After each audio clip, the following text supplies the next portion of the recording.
Hello everyone, this is Dr. Jyoti Acharya, Department of Business Administration.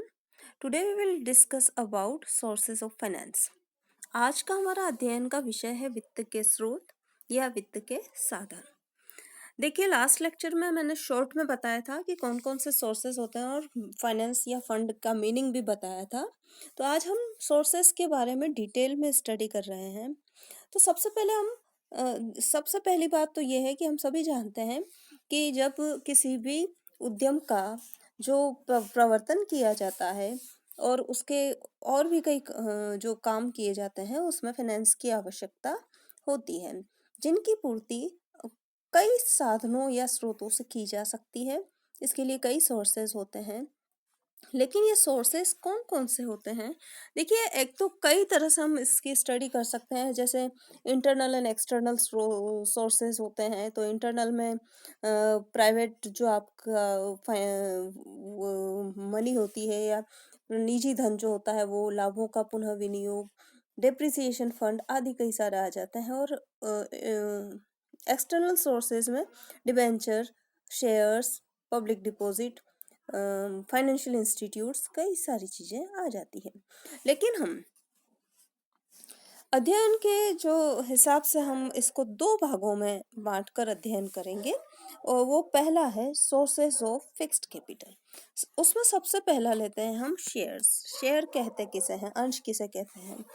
देखिए एक definition दी गई है इसमें, बकनल ने एक डेफिनेशन दी है, उसके बारे में बताना चाहूंगी कि अंश जो होते हैं वो सदस्यों द्वारा व्यक्तिगत रूप से दी गई पूंजी का वह आनुपातिक भाग है जो कंपनी में एक अंशधारी के हित का प्रतिनिधित्व करता है तथा उसके अधिकारों, कर्तव्यों एवं दायित्वों का निर्धारण करता है।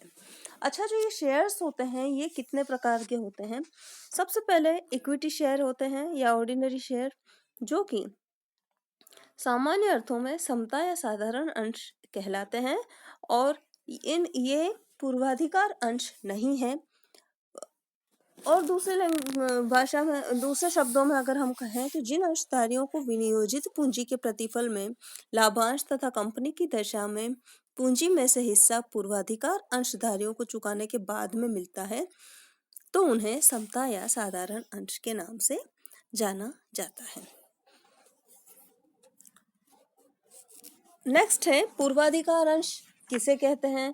पूर्वाधिकार अंश जैसा कि समझ में आ ही गया होगा कि समता अंश किसे कहते हैं, उसमें भी हमने पूर्वाधिकार अंश के बारे में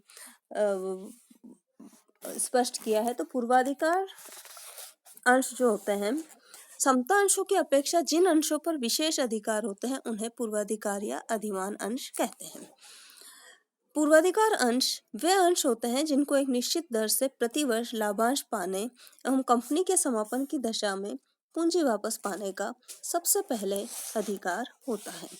पूर्वाधिकार अंश के भी कुछ प्रकार होते हैं, वो कौन से होते हैं? संचयी पूर्वाधिकार अंश, cumulative preference share.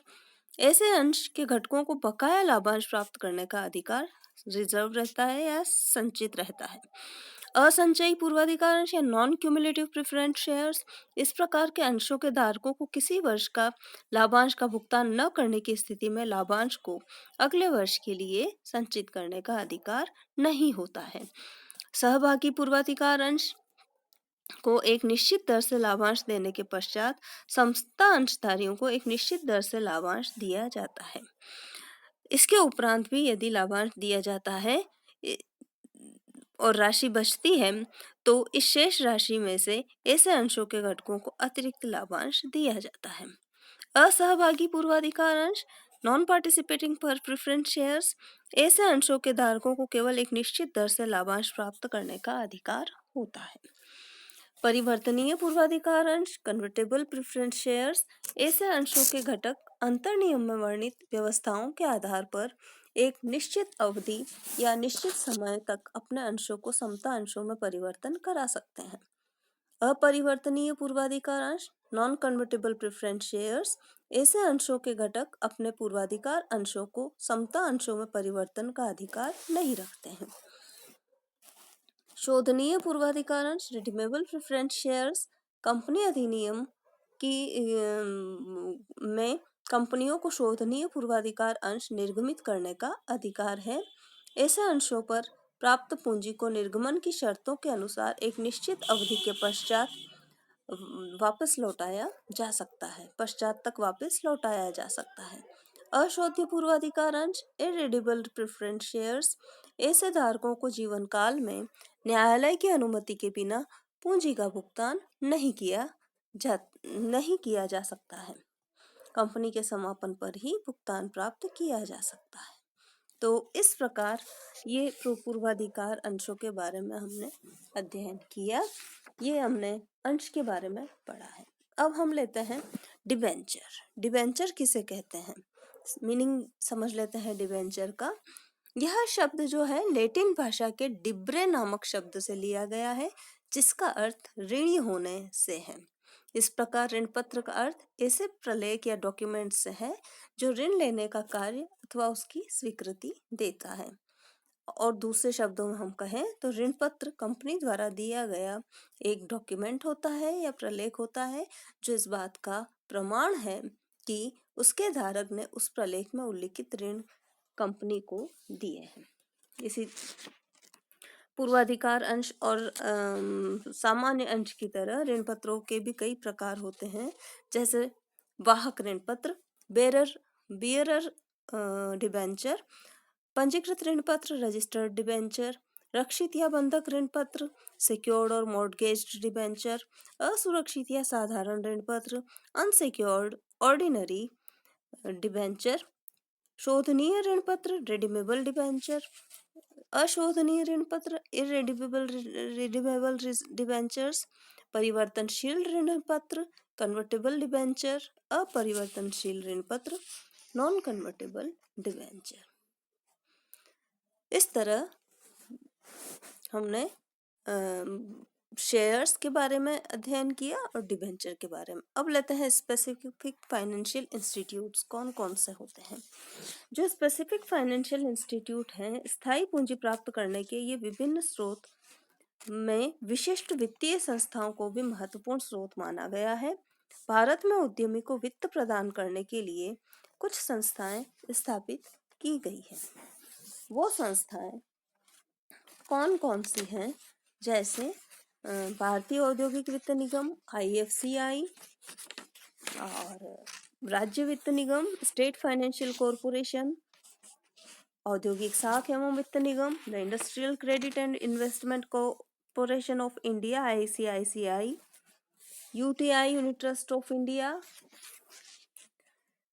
Export and import bank EXIM bank, NABARD national agriculture and rural development bank, NHB national housing bank,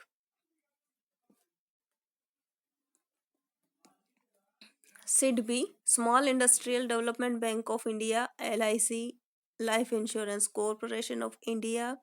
इस तरह से कई सारे इंस्टीट्यूशंस हैं और ये वित्तीय संस्थाएं उद्यमियों को अनेक प्रकार की सहायताएं देती हैं, प्रेरणा एवं सुविधाएं प्रदान करती है, जैसे अंशों एवं ऋण पत्रों का क्रय एवं अभिगोपन, पूंजी का विनियोग, आर्थिक सहायता, पुनर्वित्त में सहायता, विनिमय साध्य प्रलेखों की स्वीकृति, अल्पकालीन एवं दीर्घकालीन ऋण की गारंटी, एजेंट के रूप में कार्य कर विभिन्न प्रकार की सेवाएं प्रदान करना और तकनीकी तथा प्रबंधकीय सुविधाएं उपलब्ध कराना आदि सुविधाएं उपलब्ध कराते हैं।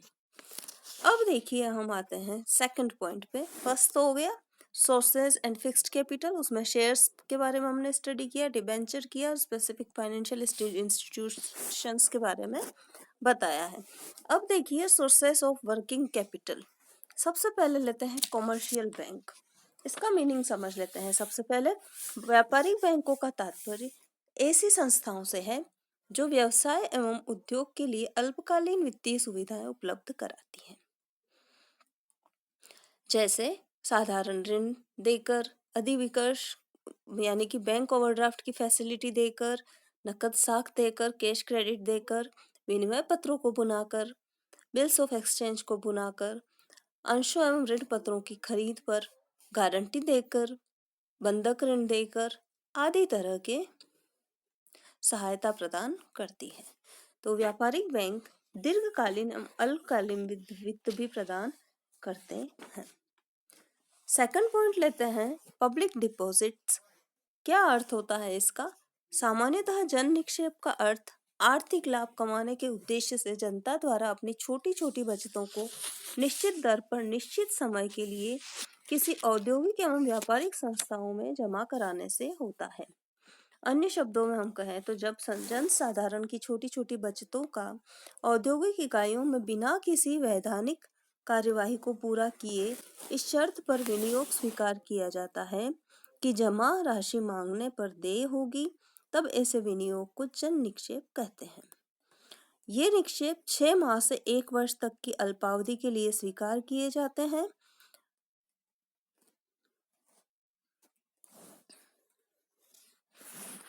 किंतु मूलतः ये अल्पकालीन वित्त के ही साधन होते हैं।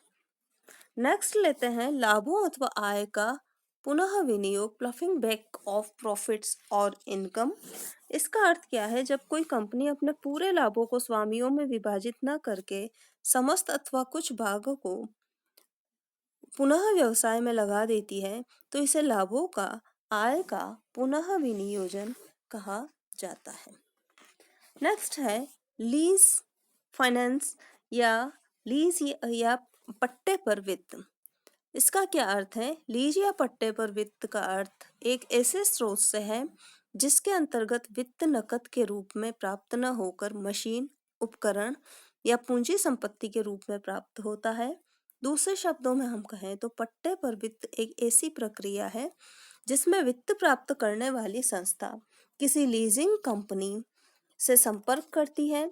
कंपनी बाजार से इस पूंजीगत संपत्ति का क्रय करके उस संस्था को एक निश्चित अवधि तक उपयोग करने के लिए दे देती है और इसके बदले यह संस्था लीजिंग कंपनी को उस अवधि में किराया चुकाती है। इस प्रकार लीज या पट्टे पर वित्त स्रोत में संपत्ति पर पूरा स्वामित्व लीजिंग कंपनी का होता है। पट्टाधारी संस्था तो केवल उस संपत्ति के उपयोग का अधिकार रखती है और पट्टे का अनुबंध एक निश्चित अवधि का ही होता है जिसका नवीनीकरण भी किया जा सकता है। अब लेते हैं हम अदर सोर्सेस कौन कौन से होते हैं। अदर सोर्सेस में देखिए डेप्रिसिएशन फंड आ जाता है, ट्रेड क्रेडिट आ जाता है, डेप्रिसिएशन फंड, ट्रेड क्रेडिट और परचेज और hire purchase system, government loan आ जाता है, ऑन कैपिटल यानी अपनी खुद की कैपिटल या निजी पूंजी आ जाती है, प्राइवेट लोन, डिस्ट्रीब्यूटर एडवांसेस या वितरक अग्रिम, ग्राहकों से अग्रिम या कस्टमर्स एडवांसेस, रिजर्व फंड्स, ये सभी अदर सोर्सेज के पार्ट होते हैं। तो आज हमने अध्ययन किया सोर्सेज ऑफ फाइनेंस। उम्मीद करती हूँ आपको यह टॉपिक समझ में आया होगा। Thank you.